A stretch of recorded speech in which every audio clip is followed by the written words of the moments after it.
October 12, 1492, 33 days into an unprecedented journey across the Atlantic Ocean. Rodrigo de Triana, a sailor aboard the Pinta, enters through the pre-dawn darkness and suddenly cries out the words that will forever change the course of human history. Tierra, land, land. Christopher Columbus, the Genoese navigator whose obsession with reaching the Indies by sailing west has brought 3 small ships to this moment, stands on the deck of the Santa Maria, his weathered hands gripping the rail as he strains to see the coastline that will prove his theories correct and launch the age of European colonization of the Americas? What the 41-year-old admiral does not yet realize as he gazes toward the island that will later be called San Salvador is that his bloodline carries within it the genetic memory of centuries of Mediterranean seafaring, Genoese commercial enterprise, and Ligurian mountain resilience that have prepared his family for this moment of historical transformation. The man who will be remembered as the discoverer of the New World descends from generations of weavers, merchants, and sailors whose ancestors navigated the treacherous waters of the Mediterranean long before anyone dreamed of crossing the vast Atlantic Ocean to reach unknown lands. The Columbus family's origins in the mountainous region of Liguria, in what is now northwestern Italy, can be traced back to the early 13th century through fragmentary records that survive in the archives of Genoa and surrounding municipalities. The family name Columbus derives from the Latin columbus, meaning dove, though some scholars suggest it may have originated from the phrase colonus, indicating a tenant farmer or agricultural worker who cultivated land belonging to feudal lords. The earliest documented ancestor of Christopher Columbus was Bertolino Colombo, who lived in the village of Momentous, high in the Ligurian Apennines, around 1260. Bertolino worked as a shepherd and small farmer, tending flocks of sheep and goats on the steep hillsides that characterize this region of Italy. The harsh terrain and challenging climate of the Ligurian mountains bred a people known for their determination, self-reliance, and willingness to seek opportunities beyond their native valleys. Bertolino's son, Giovanni Colombo, was born around 1290 in Momentous and continued the family tradition of agriculture and animal husbandry. But he also began to participate in the wool trade that connected the mountain communities of Liguria with the commercial centers of Genoa and Milan. Giovanni married Margherita Spinola in 1315, a union that connected the Columbus family to one of the minor branches of the powerful Spinola clan, which had been prominent in Genoese politics and commerce since the 12th century. The Spinola connection, though distant and through a relatively impoverished branch of the family, would later provide Christopher Columbus with social credentials that helped him gain access to the courts of European monarchs. The Spinola family had produced several doges of Genoa and had extensive commercial networks throughout the Mediterranean, creating a tradition of maritime enterprise that may have influenced the future navigator's career choices. Giovanni and Margherita's son, Antonio Colombo, was born in 1320 in the mountain village of Fontanabuona, where the family had moved to take advantage of better agricultural opportunities. Antonio expanded the family's involvement in commerce by working as a muleteer, transporting goods between the mountain communities and the coastal cities. This work required knowledge of difficult mountain routes and familiarity with various types of merchandise, skills that would prove valuable to his descendants. Antonio married Giovanna Garavello in 1345. A woman from a family of stoneworkers who had been involved in the construction of churches and fortifications throughout Liguria. The Garavello family possessed technical skills in masonry and engineering that would contribute to the practical knowledge passed down through the Columbus lineage. Their marriage produced several children, including Domenico Colombo, born on February 15, 1358, who would become Christopher Columbus's grandfather. Domenico Colombo represented the first generation of the family to abandon agricultural pursuits entirely in favor of commerce and craftsmanship. Around 1380, he moved to Genoa, where he established himself as a wool merchant and weaver, taking advantage of the city's position as a major center of Mediterranean trade. Genoa, in the late 14th century, was one of the wealthiest and most powerful maritime republics in Europe, competing with Venice for control of trade routes to the east and maintaining commercial outposts from the Black Sea to Gibraltar. The move to Genoa exposed Domenico to the cosmopolitan world of international commerce, where merchants from across Europe, North Africa, and the Eastern Mediterranean conducted business in multiple languages and currencies. This environment fostered an understanding of geography, navigation, and foreign cultures that would profoundly influence his descendants. Domenico's workshop was located in the Vico della Livella, near the city's commercial center, where he employed several assistants and apprentices in the production of woolen cloth. Domenico married Francesca Goravello, a cousin of his mother, in 1383, strengthening the family's connections within Genoa's artisan community. Francesca brought to the marriage not only her own family's commercial connections, but also a dowry that allowed Domenico to expand his business operations. Their first child, Giovanni Colombo, was born on March 20, 1384, and would become Christopher Columbus's father. Giovanni Colombo grew up in the bustling commercial environment of medieval Genoa, where he learned not only his father's trade of wool weaving, but also gained exposure to the maritime activities that dominated the city's economic life. As a young man, Giovanni worked in his father's shop, while also serving occasionally as a sailor on Genoese trading vessels, giving him first-hand experience of navigation and seamanship that he would later pass on to his sons. The political situation in Genoa during Giovanni's youth was characterized by constant conflict between competing noble factions and periodic foreign domination by Milan or France. These political upheavals created economic uncertainty, but also opportunities for ambitious merchants and craftsmen who could adapt to changing circumstances. In 1414, Giovanni married Susanna Fontanarosa, a woman from a family of modest shopkeepers who had lived in Genoa for several generations. The Fontanarosa family name suggests origins in the countryside around Genoa. Fontanarosa means red fountain, but by the early 15th century they were established members of Genoa's urban artisan class. Susanna's family had connections to the city's wine trade, providing additional commercial opportunities for the expanding Columbus enterprises. The marriage between Giovanni and Susanna produced 4 children who survived to adulthood. Christopher, born around 1451, Bartholomew, born around 1455, Diego, born around 1462, and Bianchinetta, born around 1464. The exact birth date of Christopher Columbus has been the subject of scholarly debate, with dates ranging from 1450 to 1456.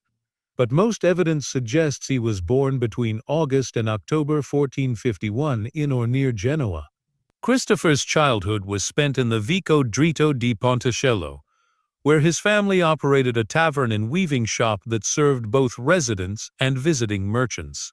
The tavern provided the Columbus family with opportunities to hear stories from sailors and travelers who brought news of distant lands and exotic goods. These early exposures to tales of adventure and commercial opportunity may have planted the seeds of Christopher's later obsession with exploration and discovery.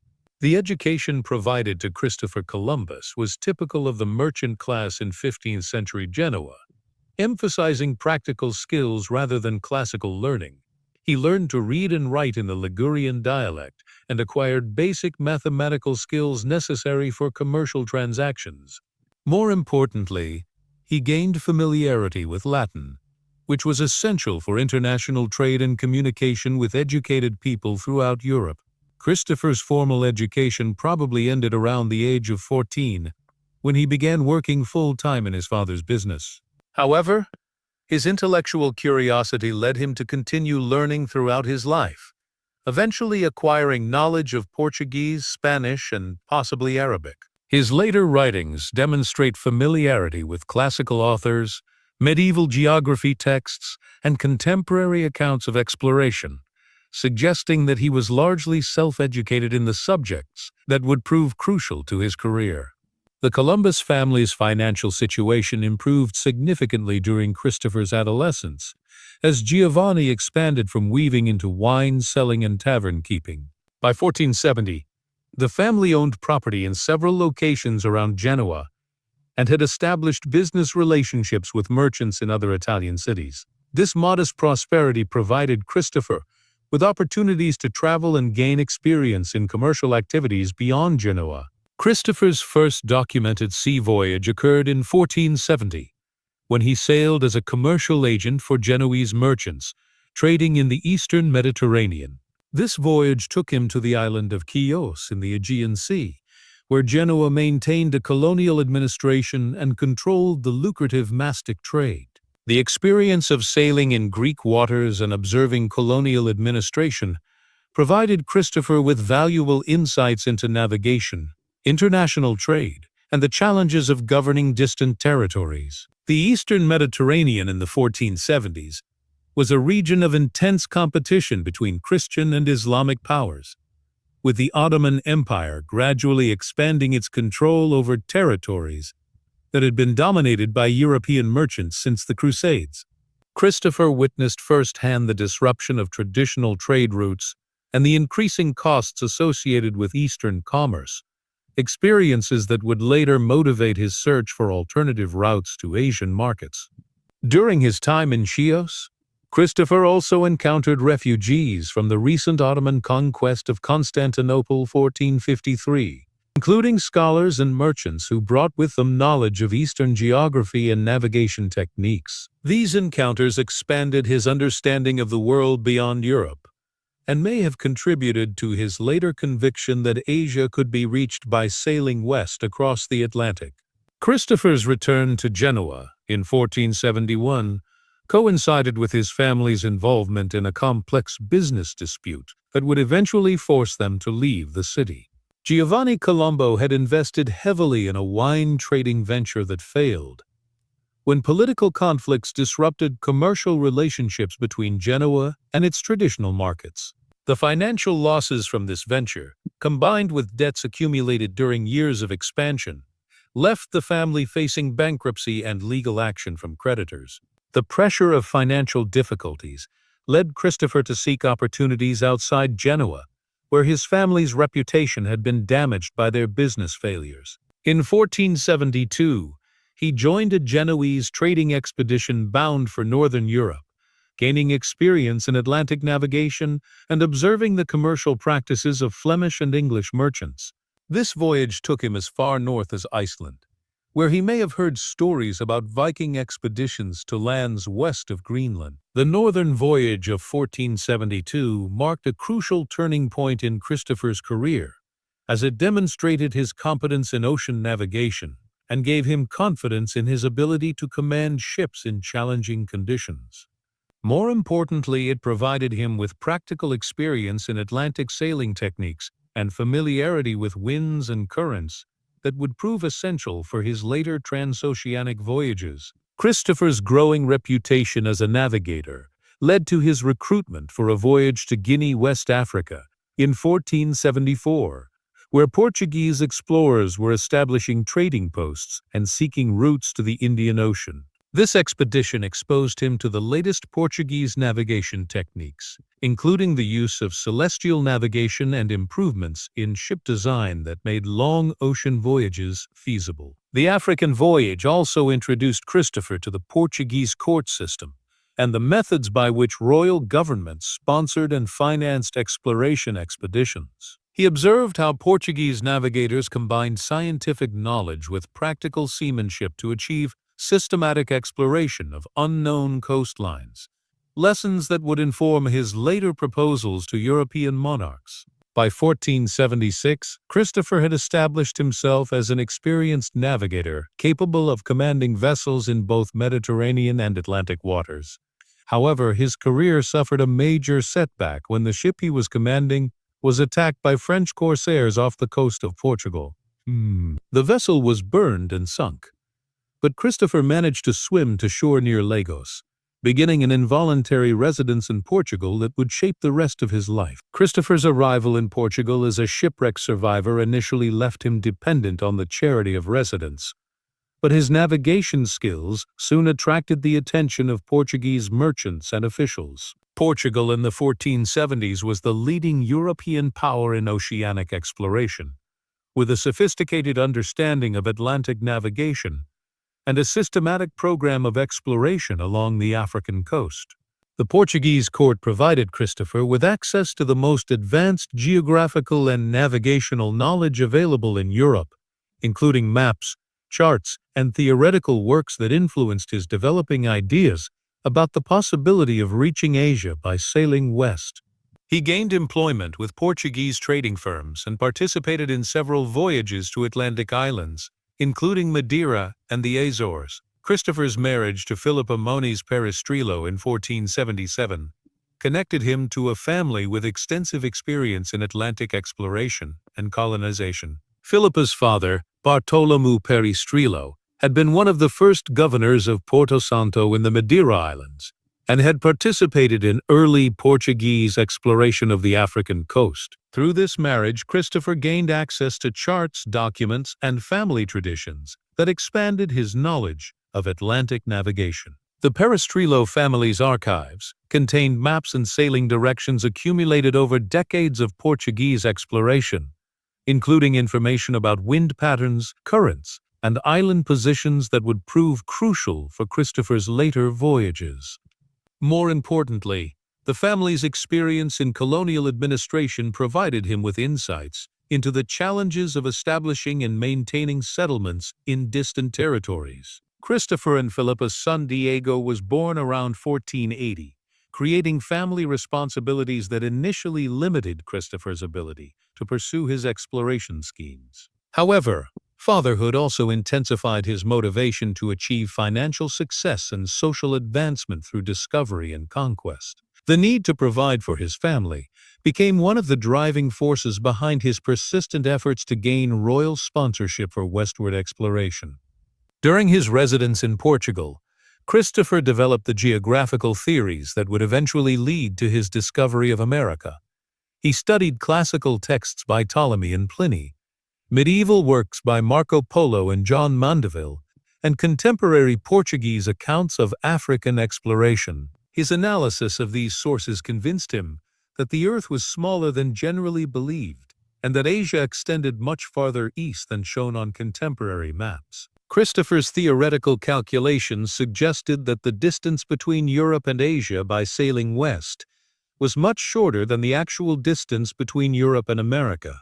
These miscalculations, based on erroneous geographical assumptions, made his proposed voyage seem feasible to contemporary observers, while actually leading him to an entirely different continent than he intended to reach. The development of Christopher's exploration proposal involved years of study, correspondence, and negotiation with potential sponsors. He approached King John Lee of Portugal around 1484, presenting detailed arguments for the feasibility of reaching Asia by sailing west. However, the Portuguese monarch rejected the proposal, partly because his experts correctly calculated that the distance to Asia was much greater than Christopher claimed, and partly because Portugal was already committed to the African route to the Indies. The rejection by Portugal forced Christopher to seek alternative sponsors for his project, beginning a period of negotiations with various European courts that would last for nearly a decade. He sent his brother Bartholomew to England and France, while he pursued opportunities in Spain, where the ongoing war against Granada created financial constraints, but also potential interest in new sources of revenue.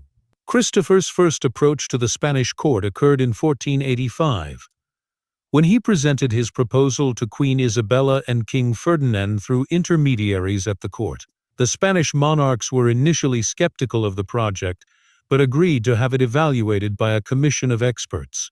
This commission, headed by Friar Hernando de Talavera, spent several years studying Christopher's proposal before concluding that his geographical assumptions were incorrect. The period from 1485 to 1492 was characterized by Christopher's persistent efforts to gain royal support for his project, despite repeated rejections and setbacks. He supplemented his income by working as a mapmaker and book dealer while continuing to refine his geographical arguments and seeking influential supporters at court. His persistence was sustained by an unshakable conviction that God had chosen him to carry Christianity to the peoples of Asia. Christopher's religious motivations for exploration were as important as his commercial and geographical interests.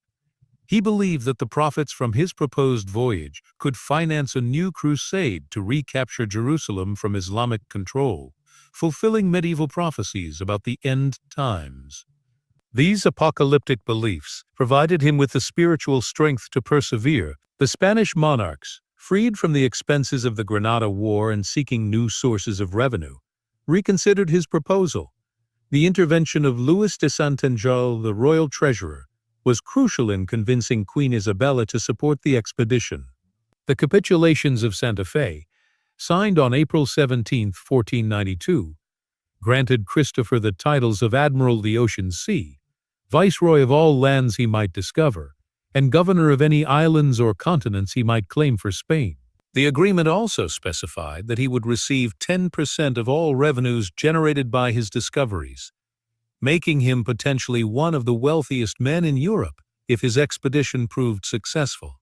The preparation of Christopher's first voyage required several months of intensive planning and organization. 3 ships were secured: the Santa Maria, his flagship, the Punta, and the Niña. Crews were recruited from the port of Palos, where residents were required to provide ships and men as payment for past offenses against the crown.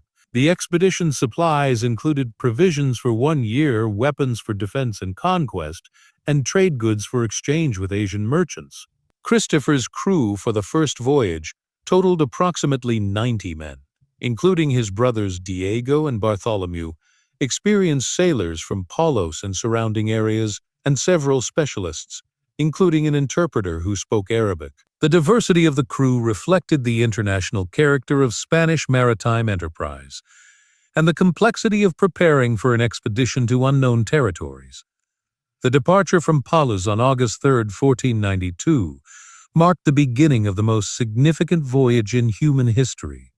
Christopher's ship sailed first to the Canary Islands, where they reprovisioned and made final preparations before heading west into the unknown Atlantic. The stop in the Canaries also allowed Christopher to follow the established Portuguese practice of using these islands as a launching point for oceanic voyages. The Atlantic crossing took 33 days of sailing through increasingly unfamiliar waters, with no sight of land and growing anxiety among the crew about the possibility of return. Christopher's leadership during this period demonstrated both his navigational skills and his ability to maintain morale in the face of unprecedented challenges. He kept 2 sets of records, showing his crew shorter distances than he privately calculated to prevent panic about how far they were from home. The signs of land that began appearing in early October 1492, flocks of birds, floating vegetation, carved wood pieces, created intense excitement among the crew and convinced Christopher that they were approaching the Indies.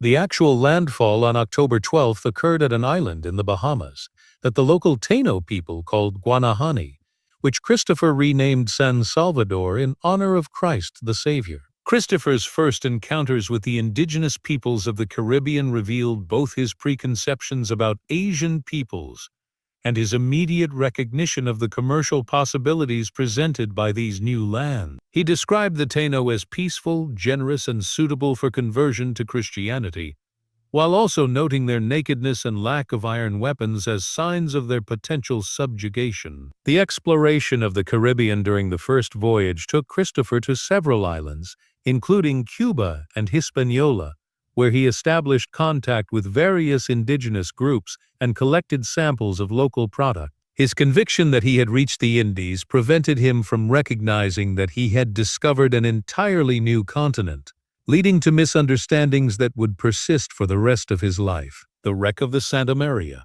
on a reef off Hispaniola on Christmas Day 1492, forced Christopher to establish the first European settlement in the Americas, which he named La Navidad. The fort was built using timber from the wrecked ship and was manned by 39 volunteers who remained behind when Christopher departed for Spain in January 1493. Christopher's return voyage to Spain was complicated by storms and navigation challenges, but his arrival in Palos on March 15, 1493, created enormous excitement throughout Europe. His reports of discovering new lands filled with gold and peaceful peoples ready for conversion to Christianity seemed to confirm the most optimistic expectations about westward exploration. The reception of Christopher at the Spanish court and his formal presentation of indigenous people, gold, exotic birds, and other products from his voyage established his reputation as one of the greatest explorers in history. Queen Isabella and King Ferdinand confirmed all the privileges granted in the capitulations of Santa Fe and authorized him to organize a much larger expedition for his second voyage. Christopher's second voyage, launched in September 1493 with 17 ships and over 1,200 men, was designed to establish permanent Spanish control over the newly discovered territories and to search for the gold and spices that had eluded him during his first expedition.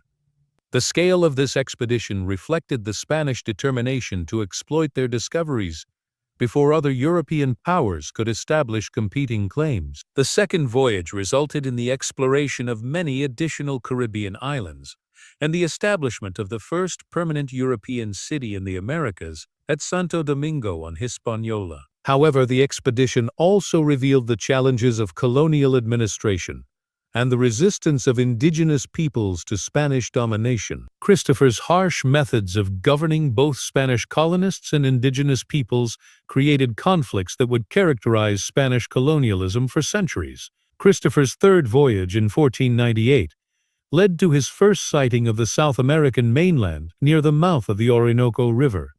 This discovery convinced him that he had found the biblical Garden of Eden and confirmed his belief that his expeditions were divinely inspired. However, his continued insistence that he had reached Asia prevented him from understanding the true significance of his discovery.